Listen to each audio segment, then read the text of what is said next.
Welcome to the Stock Market Palantir channel. Don't miss any new stock insights from us by subscribing to our channel and drop any comments below. Okay, let's get started. Okay, so as of the close on Friday, February 6th, 2026, the ticker UMAC, that's unusual machines, it sat at $12.77. That's up over 15% on the day. But that green candle came right after a brutal 17% drop just 2 days prior on February 4th. And that drop happened on really elevated volume. If you pull the chart back, the 52-week range, we're looking at this cavernous gap between a low of 445 and a high of 2015. The implied volatility is just whipping back and forth between, 104% and 120%. I mean, those aren't just numbers on a screen, right? That's basically the EKG of a market having a full-blown panic attack. When you see implied volatility north of 100%, that just tells you the market has absolutely no idea how to price this thing. It's trying to decide if it's buying a future defense contractor or, a meme stock that's about to just evaporate. Precisely. But focusing just on the volatility, I think, misses the huge structural shift that's happening underneath all that price action. UMAC has, it's effectively become the barometer for the decoupling of the entire U.S. drone supply chain from China.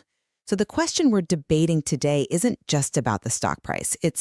Is Unusual Machines the foundational Tier 1 supplier for a new era of national defense? Or is it just a small-cap company trading on political hype and protectionism with a valuation that totally defies gravity? And gravity is the key word here. Because when I look at the numbers, specifically that 46 times price to sales valuation, I see a company that's defying gravity in a way that, it usually ends in a crash. You're asking investors to pay $46 for every $1 of revenue for a company that is operationally losing money. I mean, that price is in a level of perfection that simply doesn't exist in manufacturing. I get the valuation concern, I do, but you're applying mature company metrics to what is essentially a wartime transition. The volatility is just noise. The signal is that the U.S. government is forcing a market transition through the American Security Drone Act, the SDA, and the FCC's covered list. We're witnessing the creation of a regulatory moat that domestic companies, they have to fill it. This isn't a free market anymore. It's a shaped market. And UMAC has built the vertical integration to be the only real oxygen in the room. A moat that's created by politicians is not the same as a moat created by, product superiority or real intellectual property. A legislative moat can be drained with a single pen stroke or a budget reallocation.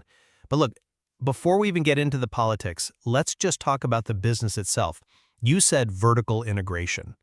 To me, that sounds a little bit like a corporate buzzword that's used to justify buying a bunch of hobbyist brands. It's not just buzzwords, though. Look at the pieces on the board. They acquired Fat Shark. Now, to the uninitiated, that probably sounds like a toy company, but Fat Shark absolutely dominates FPV, first-person view technology. In modern electronic warfare, low-latency video feeds are the difference between hitting a target and missing it. If you're firing a loitering munition, a suicide drone, into a tank, you absolutely cannot have lag. Fat Shark owns that interface. Sure, Fat Shark's a great brand for drone races, I'll give you that. But taking a headset that was designed for a teenager racing in a warehouse and then hardening it for a battlefield in, say, Eastern Europe, that's a massive engineering leap. Which is exactly why they also bought Rotor Lab. That gives them the engineering capability to build the propulsion systems, the actual motors, in-house. And then Rotor Riot provides this amazing feedback loop from the best pilots in the world. They aren't waiting for a shipment of white-labeled parts from Shenzhen. They're designing the entire stack. And the market is validating this. Just look at the $12.8 million order from Strategic Logics. Look at the relationship with Performance DroneWorks. These aren't hobbyist sales. These are contracts for attributable mass. Let's pause on that term for a second, attributable mass, because it's getting thrown around in every single defense deck I see lately. Because it's the new doctrine of the Department of War. It means building drones that are cheap enough that you don't mind losing them, but smart enough to be lethal. We're not building $100 million Predators anymore. We're building swarms. And the government has made it crystal clear they need non-Chinese components for these fleets. UMAC is the one supplying the flight controllers, the ESCs, the cameras that are legally compliant to fly. Okay, I agree the doctrine has shifted. Attributable mass is a real thing. But being the supplier for it means you have to actually produce the mass. And this brings me to my biggest issue, the gap between the story and the execution. That $12.8 million order is great, but let's look at the price tag you're paying to access that order. A 46 times revenue multiple is frankly insane compared to the sector average of, what, 3.1x. High-growth strategic asset to a legacy prime like a Lockheed or a General Dynamics. I'm not comparing it to Lockheed. I'm comparing it to reality. Just look at the Q3 2025 financials. The headline number showed a net income of $1.6 million. And the bulls cheered. Look, they're profitable. But if you actually read the 10Q, that entire profit came from unrealized investment gains on their cash pile. They made money by parking cash in the market, not by selling drone parts. You strip that out, the actual operating business lost $4.9 million. You're paying a premium for a business that loses money every time it opens the factory doors. That's a backward-looking metric, though. You're looking at the cost of scaling up, not the revenue from the production that is just about to hit. Is it about to hit, though? Let's talk about the Orlando facility. This was supposed to be the jewel in their crown. The target was explicit, produce 50,000 motors per month by January 2026. We are now in February. Do you know what the run rate is? It is ramping up. It is hovering around 10,000 motors. That is a 20% success rate against their own guidance. And this isn't just growing pains, this is physics. Scaling hardware manufacturing in the United States is notoriously difficult. We've sort of forgotten how to do it. 10,000 motors a month is not a failure. It's proof of concept. It's proof that winding copper coils is harder than printing PowerPoint slides. Let's, explain this. A drone motor isn't just a piece of metal. It involves winding copper wire with incredible precision around a stator, balancing magnets to within a fraction of a gram, and doing it at speed. If the tolerance is off by a micron, the drone vibrates. And if the drone vibrates, that critical FPV feed you were just talking about from Fat Shark becomes a blurry mess and the mission fails. They're having yield issues because this is hard, skilled labor, and they're trying to scale it in a labor market that just doesn't have these skills. That's exactly why the opportunity is so huge, because it is hard. If it were easy, everyone would be doing it. UMAC is solving the hardest problem in the supply chain. And yes, okay, they missed the 50K target, but they are producing 10,000 American-made NDAA-compliant motors a month. Who else is doing that? Nobody. They are the only game in town, and they have the capital to fix the yield issues. Ah, the capital. The $150 million war chest. Let's talk about how they got that money.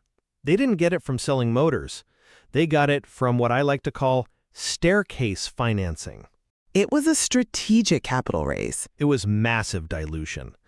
In October 2025 alone, they dumped over $72 million worth of stock onto the market through an ATM and at-the-market offering.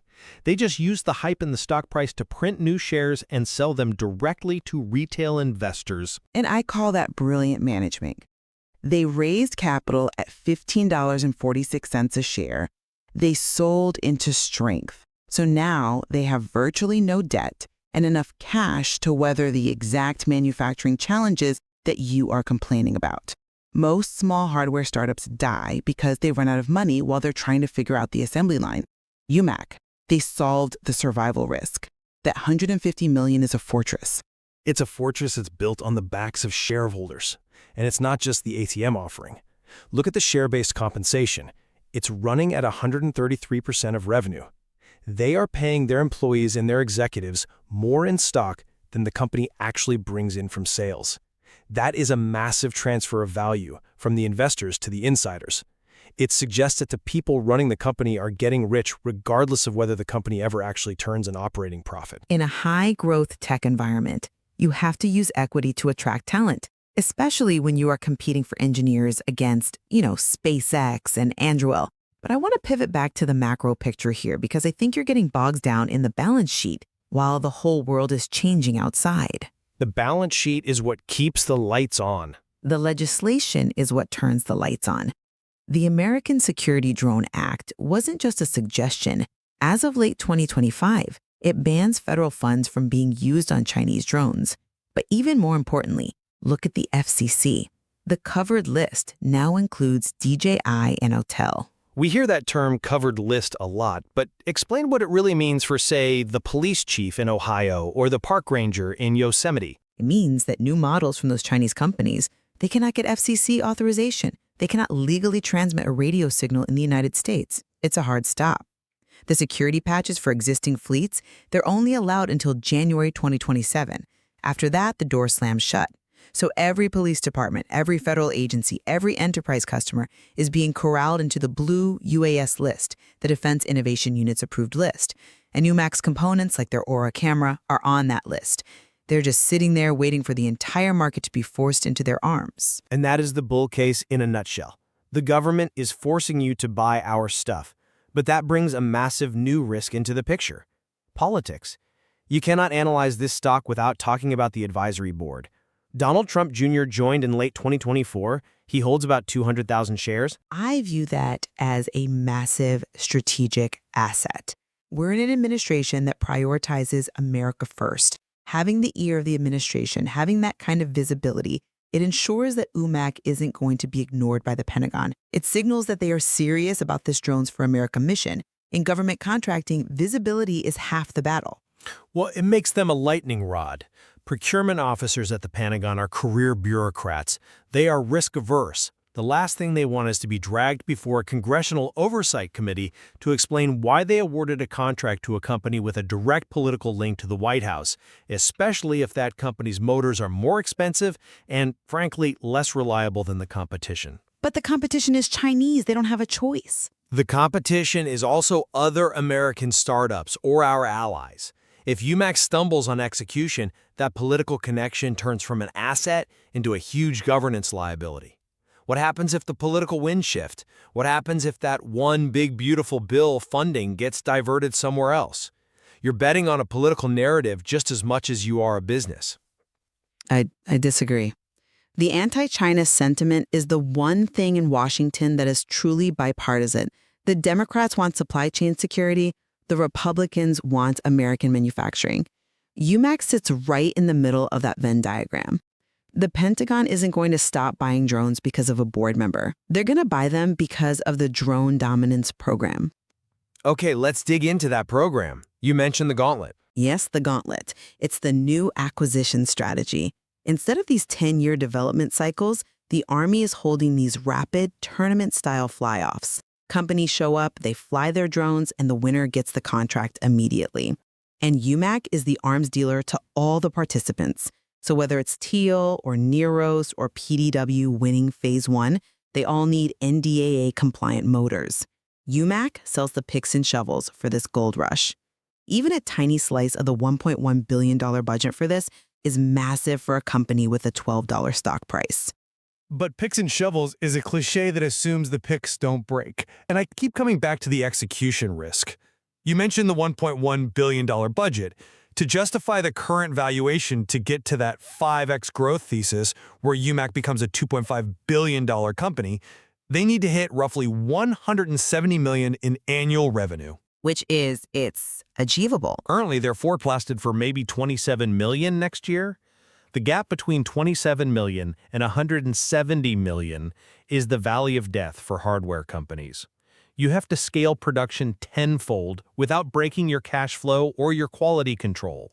And if they fail to deliver, if those motors keep coming off the line with yield issues, the Department of War will find waivers. They'll buy from Japan, they'll buy from France. They will not let national security stall because one company in Orlando can't wind coils fast enough. That forecast of $27 million is incredibly conservative. It doesn't fully account for the PBAS program, the Purpose-Built Attributable System. UMAC's customers like Envision and Strategic Logics, they're in tranche 1.1 of that program. That represents a potential $60 million opportunity just for the initial batch. As the Army moves to buying 10,000 small drones a month, the demand for UMAC's parts isn't linear, it's exponential. The backlog is already at $20 million. The inflection point is right here. A $20 million backlog is great, but again, a backlog is not revenue until it actually ships, and shipping requires that factory to work. I just worry that investors are looking at the legislative moat and completely ignoring the operational alligator in the water. They are trading this like it's a software monopoly with infinite margins, when in reality, it is a grinding, low-margin hardware manufacturing business with extremely high execution risk. But the grind is where the value is created. Software is easy to copy. A factory that can produce legally compliant defense hardware at scale, that is almost impossible to replicate quickly. That is why the premium exists. The market is paying up for scarcity. There are very few pure-play ways to invest in this theme. Sure, you can buy AeroVironment, but that's a $16 billion company. It's already priced for perfection. You can buy Kratos, but they do a dozen other things. UMAC is the only pure-play small cap that offers this kind of leverage to the domestic supply chain thesis. And leverage cuts both ways. That leverage is why the stock dropped 17% in a single day. If they need to raise capital again during a downturn because they burned through that $150 million trying to fix the motor line, the dilution becomes toxic. They are relying on high implied volatility and, stock buzz to finance their operations. That is a dangerous game. It works until the music stops. The music isn't stopping. The drumbeat of war is getting louder. The U.S. government has finally realized it cannot fight a modern war with the supply chain that runs through Beijing. That realization is irreversible. UMAC has the capital, the brands, and the political positioning to win. The operational hiccups are temporary. Well, I suppose that is where we diverge. I believe the macro tailwinds are real, but the boat is leaking. You believe the boat is unsinkable because the government builds the very water it floats on. I believe the government needs the boat to float, and that is a very powerful backstop. So to summarize for anyone trying to make sense of this wild chart, My stance is clear. This is a structural winner in a chaotic transition. You buy the volatility because the destination is, I believe, inevitable. The combination of the ASDA legislative lock-in and that vertical integration makes them the essential Tier 1 supplier. The backlog is growing, the cash is in the bank, and the orders are finally starting to flow. And my stance is caution. UMAC is a show-me story that's trading like a trust-me story. The risks of dilution, the proven delays in manufacturing scaling in Orlando, and the incredibly high beta make it a dangerous play for anyone but the most risk-tolerant. If you're buying here at $12.77, you are betting that everything goes right in a manufacturing world where things usually go wrong. And can the U.S. successfully re-industrialize its defense supply chain? Or will costs and execution challenges stall this entire effort? I mean, that is a question Unusual Machines is trying to answer for us in real time. It is a fascinating experiment, and a very expensive one for shareholders if it fails. But a necessary one for the nation if it succeeds. We'll be watching the production numbers out of Orlando very, very closely. Indeed, the drone dominance era has begun, but the winner is far from decided. If you like this video and want to watch more content like this, then hit the subscribe button. It's totally free. Thanks for watching and see you in the next video.